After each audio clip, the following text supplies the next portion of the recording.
যদি কোনো ওয়াজ মাহফিল, মিলাদ মাহফিল, যে কোনো আলোচনার ক্ষেত্রে, দোয়া করার ক্ষেত্রে যদি বলে আমাদের এই দোয়াটা রাসূলের রওজায় পৌঁছায় দাও, মদিনায় পৌঁছায় দাও, সঙ্গে সঙ্গে নাউজুবিল্লাহ বলবেন। এটা বলার অর্থ হইল, যাকে না বানাইলে আল্লাহ আসমান জমিন লৌহ কলম কিছুই বানাইতো না, আল্লাহর জাতি নূর থেকে রাসূলকে সৃষ্টি করছে।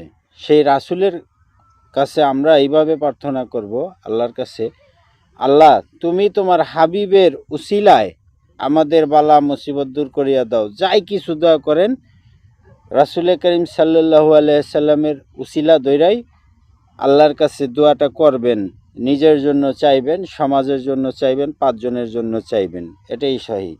যদি কোনো ব্যক্তি, সে হোক যত বড়ই মৌলানা, যত বড় টাইটেলদারি, যাই কিছু হোক না, যদি কেউ নবীর জন্য দোয়া করে সঙ্গে সঙ্গে নাউজুবিল্লাহ বলবেন। এটা আপনার মুসলমান হিসাবে এবং রাসূলের উম্মত হিসাবে এটা আপনার কর্তব্য।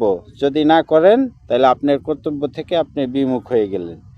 এজন্যই বলছি যে আপনি আল্লাহ এবং আল্লাহর কাছে যদি কিছু চান, আল্লাহর রাসূলের উসিলা ধরেই আপনার চাইতে হবে।